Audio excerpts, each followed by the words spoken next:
Qu'est-ce qui n'a pas marché à Lyon ce soir, d'après toi ? En fait, moi j'ai cherché Messi sur le terrain et je l'ai pas trouvé, quoi. Donc voilà.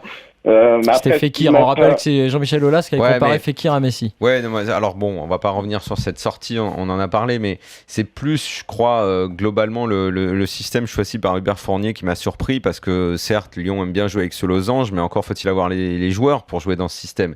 Ouais, j'ai pas aimé le milieu. Et Malbranck, c'est pas un meneur. Tu peux pas mettre Malbranck en 10, derrière un duo Lacazette-Fekir avec Fekir qui part à droite, qui part à gauche, et on peut pas lui taper dessus ce soir au petit Fekir.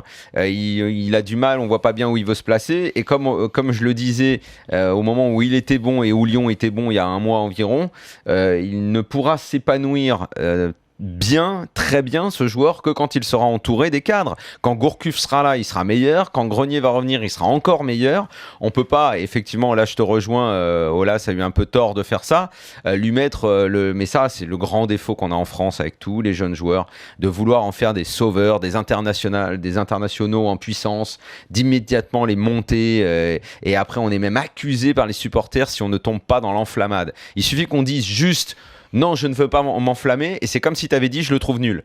C'est pareil, je ne comprends pas moi ça. Il n'y avait pas besoin de faire ça, c'est un bon joueur. Alors bon, ce soir, c'est pas le plus mauvais, Fekir ce soir. Non. C'est pas le plus mauvais, mais il n'est pas mis dans de bonnes dispositions.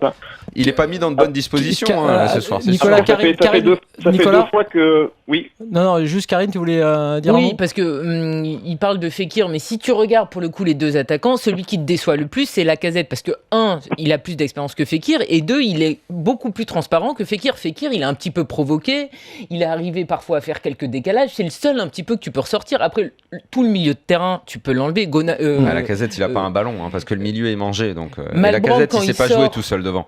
Lacazette seul devant, il a beaucoup de mal. Ouais, mais on n'a pas du tout vu Lacazette par rapport à Fekir. Et Malbranck, qui est le premier à sortir du côté lyonnais, il est à côté de son match. Et après, pour revenir à ce qu'on disait en début de match, les joueurs qui doivent porter cette équipe ce soir, c'est plutôt donc les défenseurs, parce que c'est ceux qui sont les plus expérimentés, Bedimo, Bisevac et Jallet. Et les trois, ils passent à côté de leur match. C'est pour ça que moi, Tolisso, j'en veux pas du tout. En plus, c'est le dernier but. Bisevac, il se fait bouffer sur les 2 buts.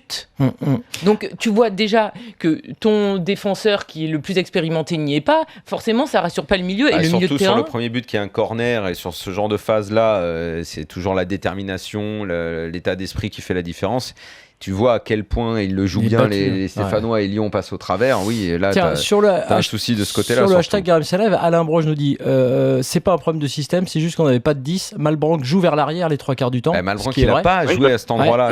Ça fait 2 fois qu'on joue avec Malbranck en 10. Proposition, tout à fait, exactement. Oui, c'est ça le choix le plus surprenant de Fournier, c'est qu'on le sait, enfin il le sait aussi. Tu mets un losange avec Malbranck derrière Fekir et Lacazette. Ça ne marche pas. Et alors, proposition de ce même tweetos qui dit qu'il fallait mettre Fekir en 10, même Ghezal a été meilleur que Malbranck et Benzia devant avec Lacazette. Si tu mettais Fekir effectivement derrière Lacazette et je sais pas Benzia, moi, par exemple, qui paraît-il était très bon cette semaine à l'entraînement, paraît-il. Benzia. Oui, mais enfin Benzia il joue jamais, donc tu vas pas le faire entrer dans le derby et t'attendre à ce qu'il soit très fort. S'il rate son match, on va le découper en miettes, le pauvre.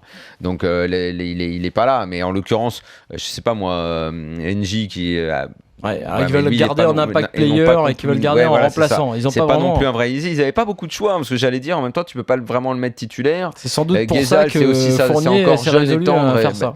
C'est ça. Il a été un peu obligé de faire quelque chose de pas bien. Nicolas, il a placé Fekir en 10 à la 60e quand il l'a fait à un moment, ça allait un petit peu mieux. Et moi je pensais que ça allait mieux marcher, mais c'est pile dans la foulée qu'il y a le but de Coad avec la cagade de Tolisso. Donc on n'a pas eu le temps de voir si ça pouvait marcher.